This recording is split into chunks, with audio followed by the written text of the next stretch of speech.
Welcome to Healing and Made Free with Janet Boynes Ministries. Thank you for listening. Janet will be talking about her struggle with addiction, alcohol, drugs, eating disorders, unwanted same-sex attraction, and living a homosexual life. Janet has survived all those things by the grace of God. Janet's not a doctor, she's not a therapist, she's not a psychotherapist, she's not a licensed counselor. Janet is an ordained pastor and wants to show you God's promises, how God has set her free, and how you can be set free. What He has done for her, He will do it for you. If healing and freedom are what you want, you have come to the right place at the right time. Let's get started. Here is Janet Boynes. I'm so excited about this topic because it has been trending in our schools all over the country. Where am I going with this? I believe that the transgender community is trying to groom our children.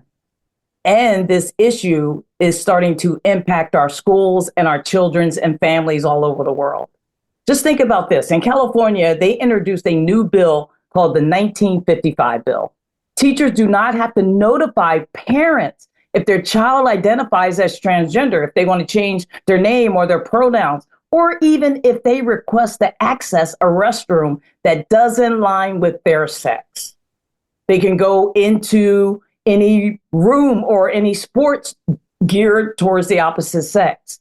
It's been said that they want to protect children against what has been described as forced outing. And this bill will protect educators from retaliation if they do not notify parents. Are you guys kidding me? They're trying to take away parental rights.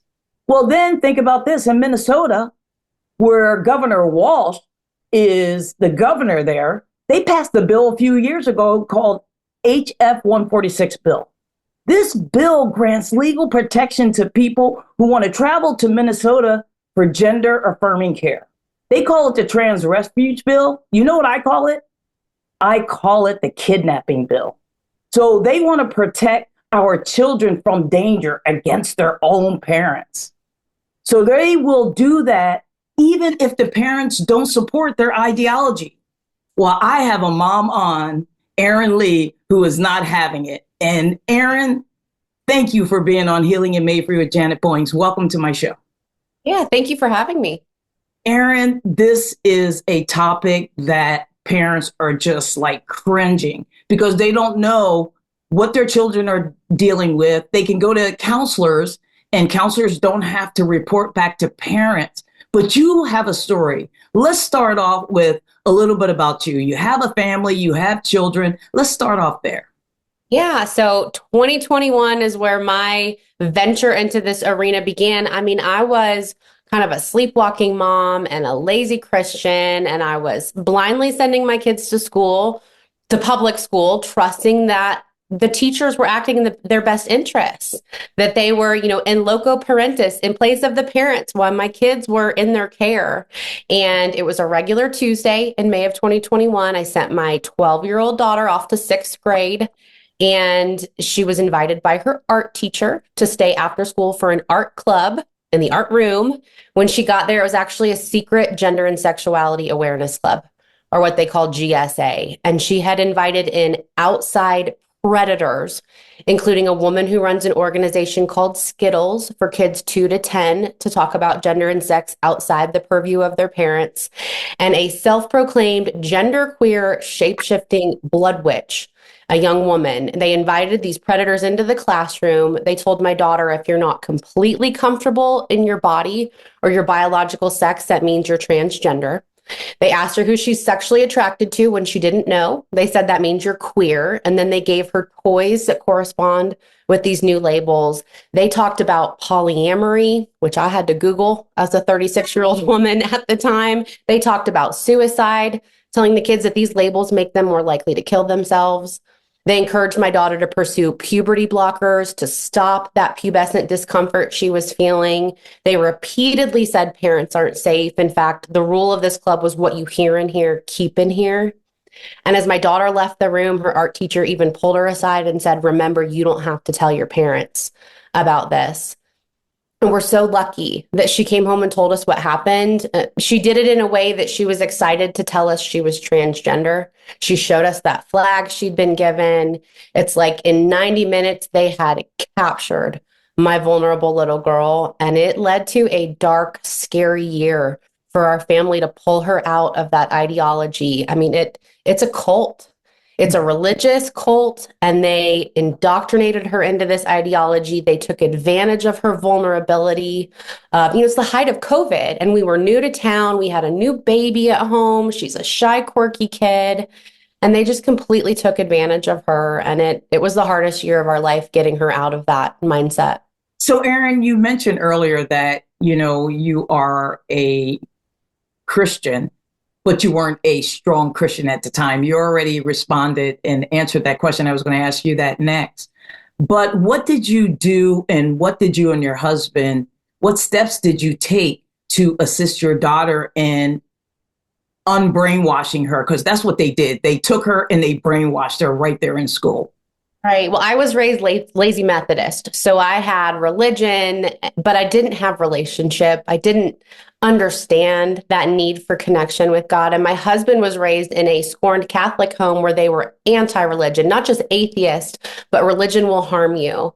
And when one of his 6 siblings, came to the Lord, she was cut out as the black sheep of the family. And so we weren't in a good place. We weren't teaching our daughter to find her identity in Christ. We let her search the world during this hard adolescent time. And, this brought us to our knees.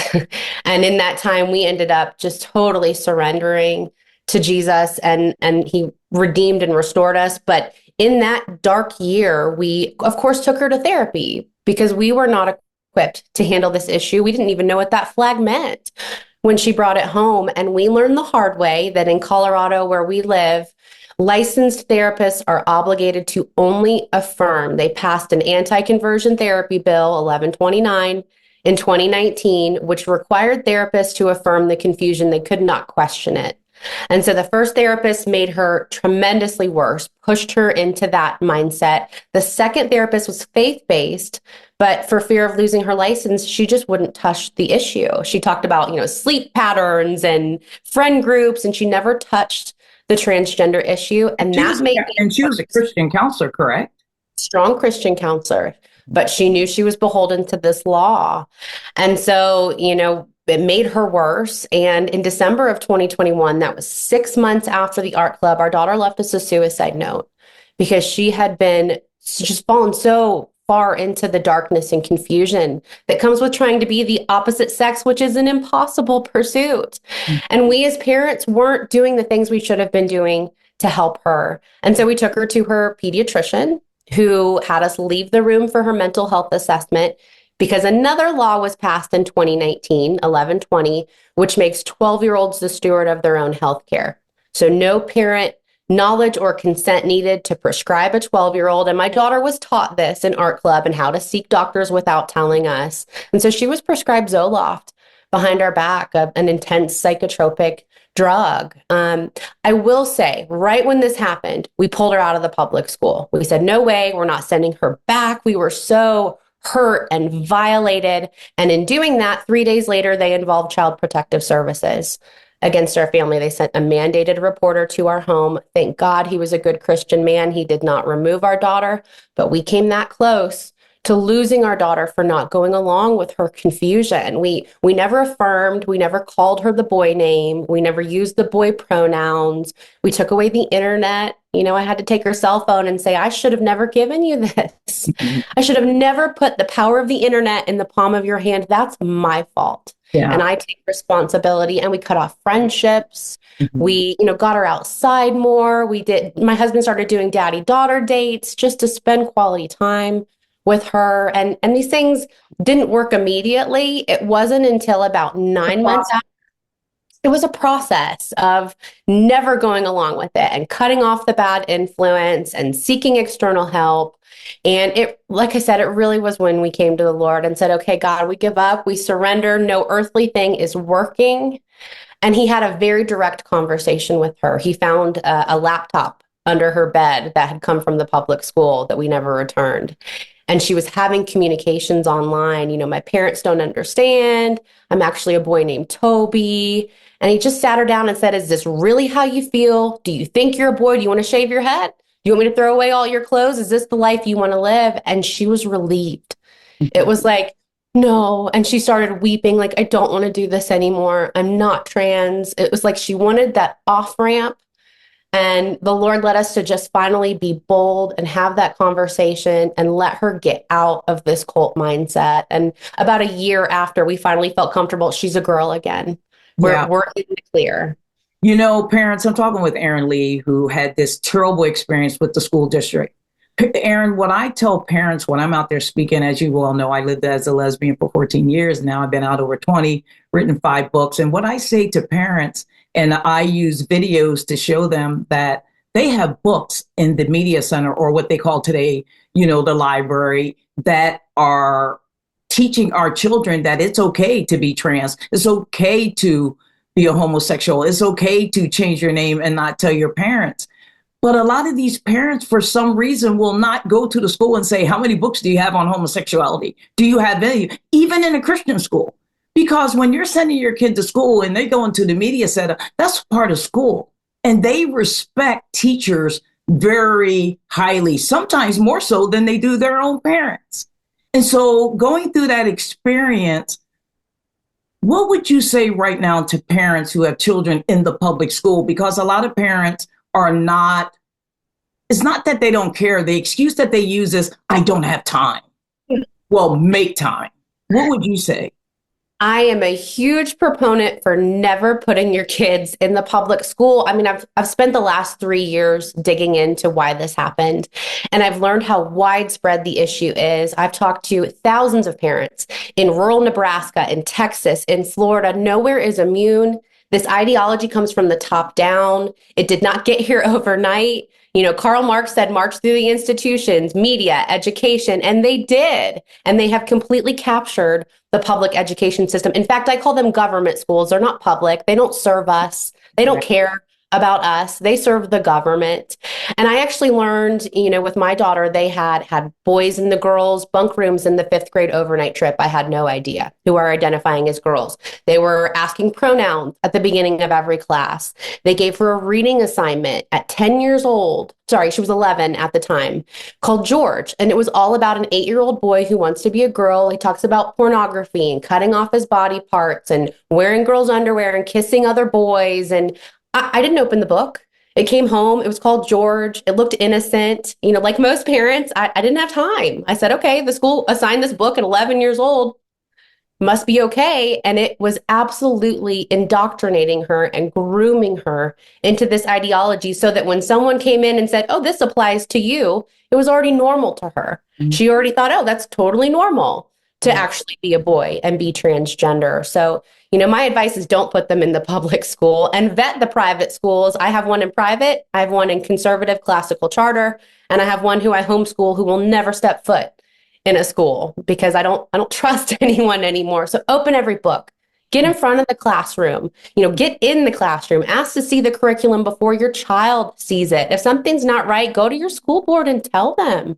Right. I actually just read an article this morning, Durango, Colorado, which is a very liberal city, banned all Pride Progress flags with the trans colors and all Black Lives Matter flags because they're political indoctrination. One parent spoke up and it made all the difference. So parents' voice matters. You've got to pay attention and you've got to speak up when you see it.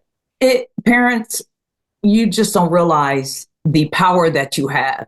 Do you know, parents, and Erin, please correct me, that if you take your children out of the school district, or they don't get paid for that.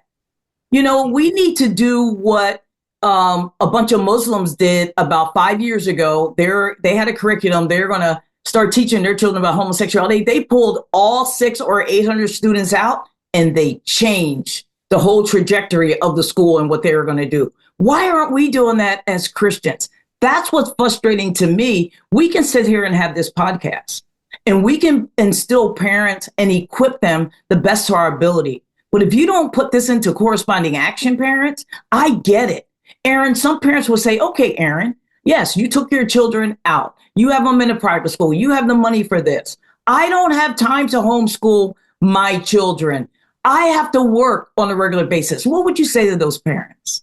I took a night job at the liquor store in my town as soon as this happened to my daughter so that I could pay for private school. What I tell parents, and I get it, they're single moms, like we're busy and we're just trying to get by. And it feels like we don't have time or the means.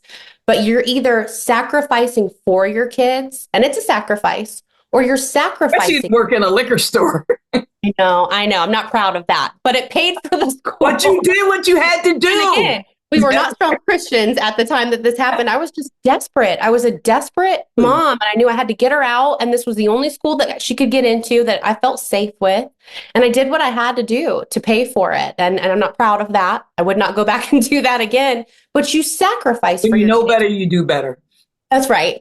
Or you're sacrificing your kids on the altar of wokeism. Those are your two options. Either you sacrifice for them or you sacrifice them. What are you willing to do for the safety and well-being of your kids? There's just nothing more important than making sure that they're safe. Erin, a lot of children, my personal opinion, you can voice your opinion, will use suicide to manipulate the parent. They're not really doing it, but so many people say, just tell your parents that you're going to commit suicide and they'll change their mind. You weren't a Christian at the time. You could have went either way. You could have said, you know what, if that's what you are, why don't we cut off your breasts? And we have parents that are literally telling their children, I can send you the video because I'd love for you to have this, that his genitals is a birth defect. A birth defect. Parents, you have so much influence and impact, and you're going to stand before God one day, and God's going to say, I made your child in the womb. You didn't do that. I did that. I decided if they were going to be male or female. And parents are afraid to stand up for righteousness, right standing with God. Pastors are afraid to stand up out of fear. And my message to anybody that's listening to this, especially pastors, if you're afraid to teach on this issue, get out of the pulpit. Come on. Or if you're not willing to stand up for your beliefs, leave your job. You shouldn't be teaching at all. God put you there to be a light and to stand up and say, you know what? I'm not teaching this mess. I'm leaving. I know a lot of teachers that are leaving the school district, and it's tough on them. But they said, you know what? I'll go work at Costco. I'll work at Sam Clubs. I'll work at Walmart if I have to put in overtime. But we will not submit and commit ourselves to something that we don't support, number one, in our home. We need more parents to do what you're doing, Erin, is standing up for righteousness. How many children and families have been harmed, best to your knowledge, by this ideology? It is so pervasive. So in my school district, according to a statewide survey, they've claimed that 47% of kids in my county are LGBTQ. And I don't doubt that statistic because the indoctrination is so heavy on these kids in the public schools that they're almost bullied into going along with it. You know, they're taught that they're colonizers and they're oppressors, and the way to get, and it starts with CRT, it starts with critical race theory. You, white person, are the oppressor. And the way for those kids to get out of that feeling of guilt is to adopt a marginalized label. And a lot of them claim, you know, they're non-binary or, you know, pansexual, which means they don't have to change anything about themselves, but they can adopt that label and be part of the club. And parents are bullied into going along with it. To your point, that suicide myth, we were told, do you want a living daughter or a dead son? If you don't go along with it and affirm it, she will kill herself. And she was taught she will kill herself if her parents don't go along with it. So they're teaching the kids that. They're bullying parents into going along with it. I've met parents whose children, they've agreed to the surgeries and the puberty blockers, and they have so much regret, but they trusted the experts. We're in this position where we don't understand what's happening with our child. The enemy understands what they're doing, but we don't get it. And we're told, you know, we'll take your child away like they do in Minnesota and California, exactly. Or your child will kill themselves if you don't go along with it. We are bullied. We are gaslit. I'm in a group with over 10,000 parents, and I run another support group of kids, the parents who question it. And that's just the parents who are skeptical of this. That doesn't include all the ones going along with it. Mm-hmm. There's actually a Reddit group for detransitioners, which are people who medicalize themselves and then backtracked, realize they can't be the opposite sex. There are over 55,000 detransitioners in this group. That's how prevalent the issue is. And I'll tell pastors, every single one of you has someone in your congregation who has been affected by this nightmare. Every person listening knows someone who's been affected by the trans social contagion. It is just so common. People won't talk about it. Most of the kids are still stuck in it. You know, I'm like the 0.01% of parents who was blessed to get my daughter out because we caught it so quickly and took the right steps, thanks to God. Yeah. But most parents are just still in the nightmare. They can't talk about it. They're scared. They're embarrassed, and they need help. And people have got to start talking about it, especially pastors. What's happening with our children and our parents if we don't talk about it, not only in our homes, which I do address even when I'm speaking around the country, even when I spoke at Andrew's conference, that we have to have the right things in place. First, the parents need to talk about this issue. What if our kids come home and say this? What if they say that? How are we going to respond as a husband and wife? You have to agree that you're not going to support it. Just like the churches, they have to make a decision on how are we going to deal with this in the church? What's on your website? Do you put on your website that we do not support homosexuality? We believe marriage is between a man and woman, but we invite you to come to church. We'll do whatever we can to assist and help. They're even afraid to put that on their website. What's happening is our kids and our parents are suffering in silence. Yeah, and it's inevitable that your kids will be exposed.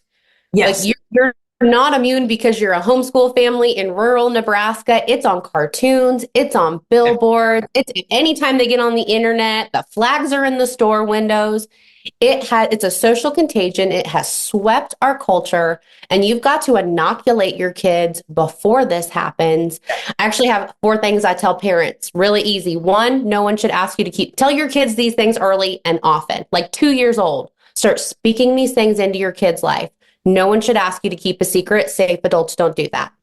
No one should ask you to label yourself. You don't need pronouns. You don't need a political party. You're 7 years old. That's what I told my son. No one should ask you to label yourself. Trust your instinct. If it doesn't feel right, it probably isn't. And that goes for parents as well. If we listen to the world instead of trusting our instinct, our daughter might not be alive today. And tell your kids that. Let them know they are empowered. They have the authority to remove themselves from a situation that doesn't feel right, and that includes the classroom. And then is as a male or a female.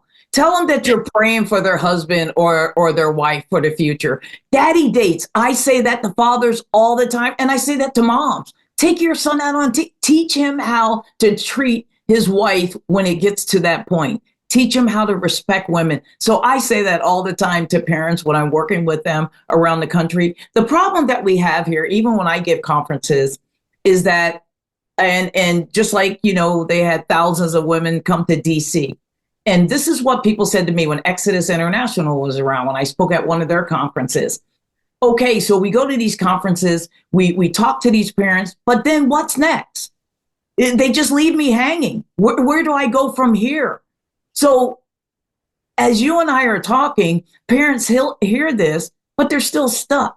Is there a group that you mentioned, a group that parents can go to? I know for Janet Boynes Ministries, we have a moms group who have children that are dealing with homosexuality. It's twice a month. The lady is a professional counselor. She specializes in EMDR trauma. She even went to Kara's Bible College after all that and got more education as far as biblical principles. So she's on twice a month, an hour and a half with moms all over the country. We try to keep it small because we want her to be able to meet the needs. I want to keep it to 15 and under, even though we could grow it. Everybody's asking us if they can get in it, but it doesn't make the sense to have this big meeting via Zoom and we can't meet their needs. So as a parent decides to drop off after a year and they feel like they got the information they need, then we start adding people. Tell me a group where parents can reach out to you and say, hey, I want to be a part of this. Yeah, well, to your point, there is power in keeping things local. I mean, each community is unique. So I founded Stop Gender Ideology. It's just stopgenderideology.com.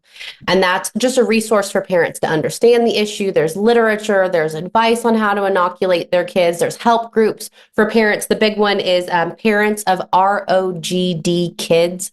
ROGD.com. ROGD is rapid onset gender dysphoria. And they have in-person meetup groups regionally. But I also tell parents, join your local Moms for Liberty. Get involved with Parents Defending Education. That's just defendinged.org. Because there's power in joining together with parents locally. And if there isn't one, start one. Most areas will have a parent group. It's a great place to just connect with like-minded parents, better understand what's happening, and then can equip you with resources to opt out of things, homeschool your kids, pay attention to legislation that's being passed. So Moms for Liberty and Parents Defending Ed are great groups that have local chapters. That's pretty powerful. And I'm glad that there's other organizations out there besides Mine that will help and support. I know in Minneapolis, Minnesota, we just finished a curriculum, and one of the churches there, is buying our curriculum so they can have a mom and dad's group right there at the church, and they're going to use that to assist pastors and ministry leaders. Besides my book, we need more information out there. Erin, as we talked about the school district, I know John. I just had him on my podcast 2 days ago, and he's the book banging pastor that's going around the country, going to these, school district meetings. What kind of, so I went to a lot of school board meetings in Minnesota. I don't feel as though we're making the impact that we could be making if more of us join together. Yeah, there's power in numbers. I love Rev Truth, John Amanchukwu. He's definitely set the standard for show up. Read the books. Yeah. And that's not for everyone. I like to say that God gave us each unique talents. Mine is I'm able to speak in front of people, even though I'm an introvert. That's not going to be everyone's skill set. So write speeches for other people, write letters to the school board. Just show up to support the people who are willing to speak so that they see that there's power in numbers. One or two parents can't always make a difference like they did in Durango, Colorado, but that's, again, the power of joining together with other parents in these local groups and organizing and showing up together. I take a 4-prong approach, hit them in the wallet. Like you said, pull your kids out, because when the money stops, they will stop. That's but right. We've got to do it in mass numbers. Hit them in the media, expose this.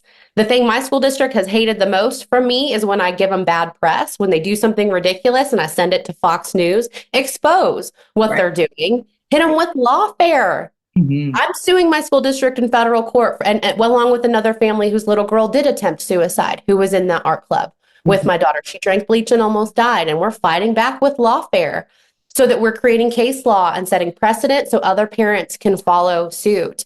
And then flip your school boards. School boards matter. In my state, they have complete authority over the curriculum and what happens. So man up. Go run for school board. Find someone else to run for school board. It's moms and dads who are getting on these school boards who are making a difference. I encourage people to follow Sonia Shaw. She's in Chino Valley School District in California. She's a mom who got mad at what was happening. Now she's the school board president, and she's fighting back against that law in 1955, which requires schools not to tell parents. Mm-hmm. She passed a policy that says you must tell parents if you've transitioned a child. And she's being sued by the AG, but she is a fighter. So parents are making the difference. Run for school board and support people who do. And there's another mom in Chico, California. I don't know if you heard about that. Her 11-year-old daughter was being transitioned, and then they didn't even want her to come home and tell her mom. They're taking away your parental rights, which is wrong. The government wants to control us, and they want to control our children. You can't even go into a bar until you're 21. You can't get your driver's license till you're 15 or 16, but you want to cut off their genitals and their breasts and et cetera. I want to give you the last word, Erin. What would you want to say to parents out there?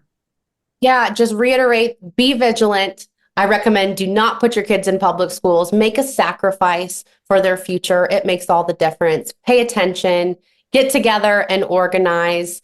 A couple of books that I recommend, Lost in Transnation and Irreversible Damage, are wonderful books. When this happened to me, I dug immediately into literature to go, what is this?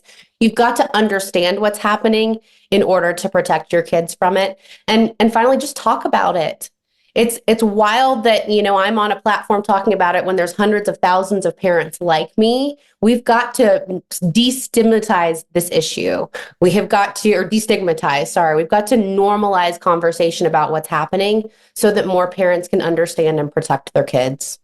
Well, Erin, what's your email address if somebody wants to have you come speak at their church or at a conference? How can they reach you? Yeah, it's just Erin20Lee@gmail, or they can go through also Protect Kids Colorado is my nonprofit. It's protectkidscolorado.org. And there's a contact form there for parents anywhere. It's not just here in Colorado. I work with parents all over the country. So, and I'm an open book. So I welcome anyone to reach out for advice or for education about what's happening. Erin, you're on social media. What platforms are you on? Yeah, I'm Erin for Parental Rights on Instagram and Facebook, and then just Erin, the number 4 parents on X.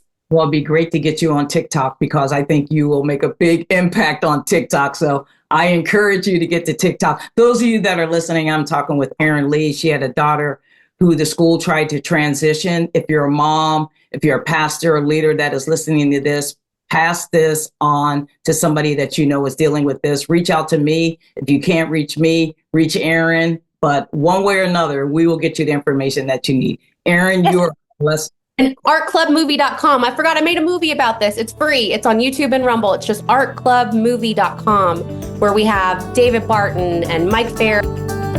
Thank you for listening to Healing and Made Free with Janet Boynes. Acts 10:34 says, God is no respecter of persons. God doesn't play favorites, which means what he has done for Janet, what he has done for guests on this show, he will do for you too. If you are struggling with anything, do not hesitate to reach out to Janet Boynes Ministries. They will do their best to help you any way they can. Go to the website, janetboynesministries.com. Janet loves you, and most importantly, God loves you. Have a blessed day.